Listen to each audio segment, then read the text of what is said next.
Something is shifting, and flashpoints are no longer staying contained. NATO fighter jets have now shot down an unidentified drone inside Latvian airspace. Romania scrambled fighters after another aerial target crossed into its territory. And Putin is warning that Russia could begin seizing Western commercial ships if Europe continues targeting Moscow's shadow fleet. But Europe isn't the only region on edge.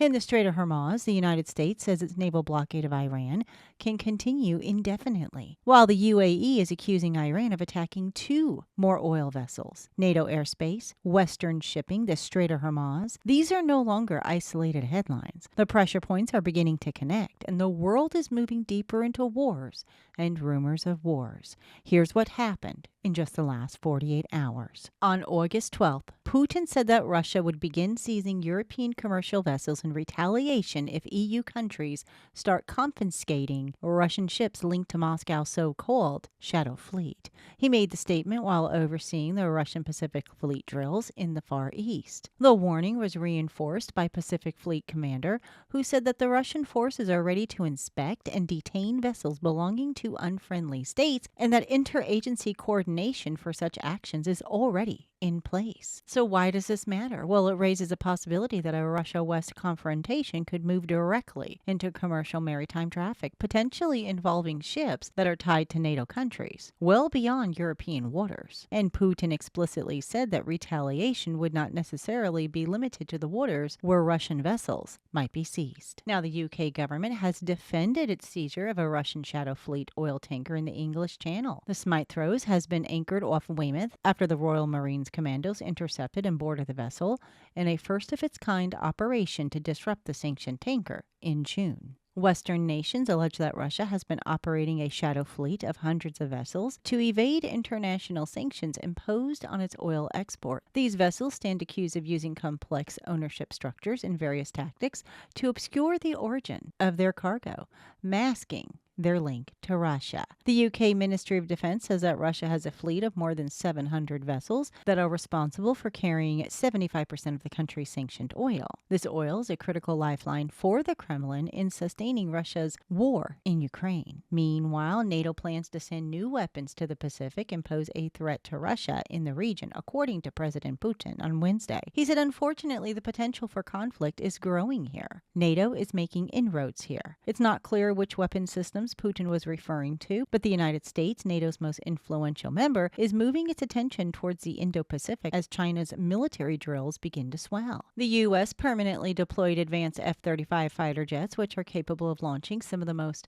sophisticated weapons in the U.S. arsenal, and they moved it to northern Japan for the first time in late March, and also test-fired a long-range missile from a Typhoon system in the Philippines in May. The Typhoon system, also known as the Mid-Range Capability, fires Tomahawk cruise missiles that are able to travel roughly 1,000 miles. Now, other NATO states have sent ships, planes, and troops for rotations in the Pacific this year. Italy sent a ship specializing in air defense to the region in early May. 30 nations, including NATO members, also carried out joint exercises with the U.S. Pacific Fleet until the end of July. But Putin has stated that new weapon systems that also create threats to our country are being deployed and are planned for deployment here. Last week, it emerged that Russia had placed new anti-drone nets at its Ryabnchy submarine base, the main hub for its Pacific Fleet in the country's far eastern Kamchatka Peninsula. The submarine base is home to much of Russia's nuclear submarine fleet, including those capable of firing nuclear-armed weapons. Now, in the meantime, it's also been reported that Russia will intensify its military campaign in Ukraine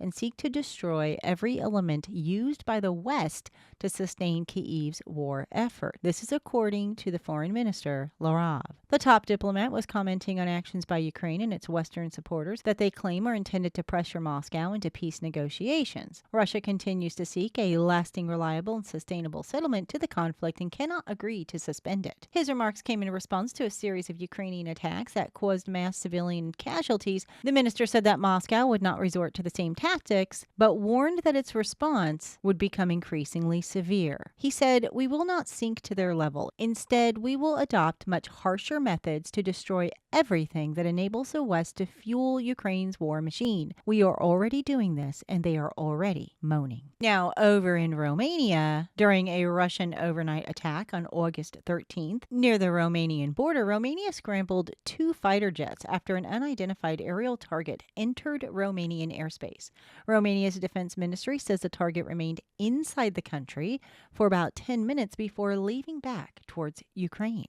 This matters because Romania is a NATO member, and the incident occurred during an active Russian strike on Ukrainian infrastructure directly beside NATO territory. It therefore crosses a threshold from ordinary Russia-Ukraine battlefield activity into another potential NATO airspace violation. Now, on August 13th, the Polish Prime Minister announced that Polish authorities had thwarted an alleged Russian-directed assassination plot against a Ukrainian-American citizen in Warsaw. The suspect was detained on August 7th after an operation conducted with assistance from the U.S. intelligence services. So why does it matter? Well, Poland is a NATO member, and Tusk described this as the first known case in which someone allegedly acting on Russia's orders sought to take out a U.S. citizen inside another NATO country. So this would represent another expansion of alleged Russian covert operations beyond Ukraine and onto alliance territory. Polish authorities have arrested the suspect, and Poland's prime minister publicly announced the alleged plot and U.S.-Polish intelligence cooperation. The intended target survived because the operation was disrupted. Early on August 14th, fighter jets conducting a NATO air defense mission shot down a drone after it entered Latvia's airspace. Latvia is both a NATO and EU member. So this is just another step beyond the Romanian airspace and the Poland incursions that I had just reported on.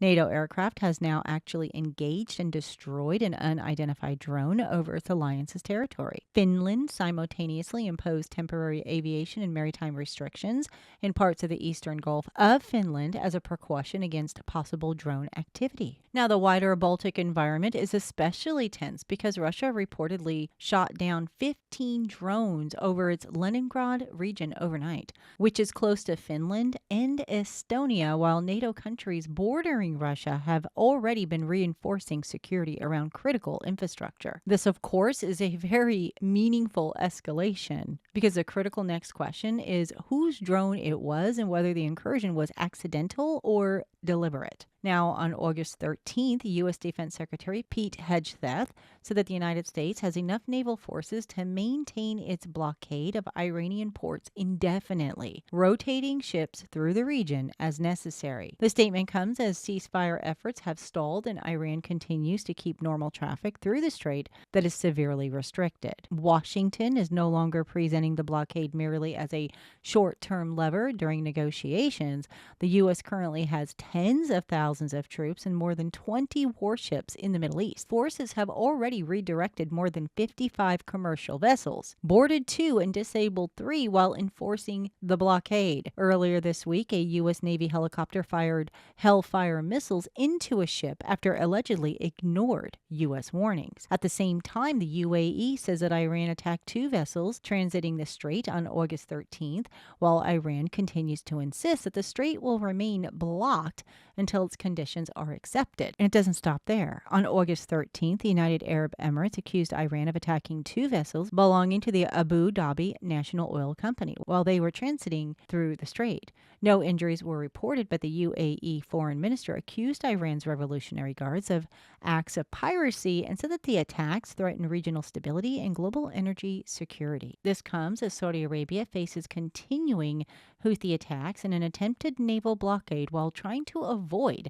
being pulled directly into the broader U.S.-Israeli confrontation with Iran. So why does this matter? Well, it's another concrete indication that new military and security alignments are forming rapidly across the Middle East. Meanwhile, Israel and Lebanon have agreed on Britain, Italy, Switzerland, and Indonesia as potential contributors to a proposed mechanism that could see foreign troops deployed to Lebanon to verify Hezbollah's disarmament. The shortlist emerged from U.S.-mediated talks in Rome last week, the latest round of negotiations between Israel and Lebanon on implementing a June agreement that ties Israel's phase of withdrawal from Lebanon to the disarmament of Hezbollah. The countries could help define the mechanism scope, provide personnel to oversee its implementation, or contribute troops to observe or take part in inspections verifying disarmament. Now, with that said, it's also been reported that the U.S. Army has assigned an existing air defense unit to begin preparing for the Golden Dome Homeland Missile Defense mission. The unit's involvement will allow the U.S. Army to test how existing air and missile defense forces can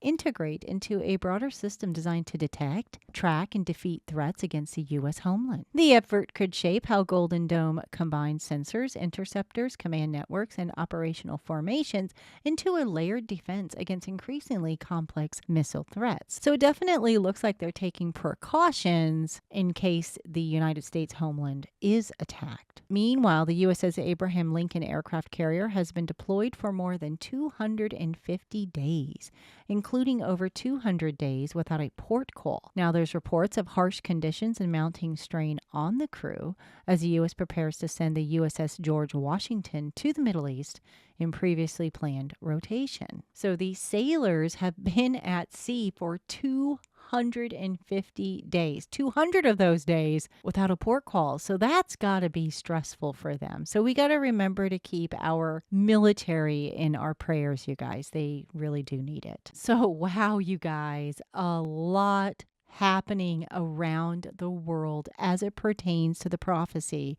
wars and rumors of wars. I want to hear from you guys. Tell me what you think about what's going on in the Middle East, what Russia's been up to. Boy, he's been busy, hasn't he? Let me know in the comments. Also, don't forget to come visit us on our new website, thedacreport.com. Do not forget to subscribe so that you never miss a breaking news report. All right, everybody, thank you so much for watching. Have a wonderful weekend. And until next time, God bless and stay safe.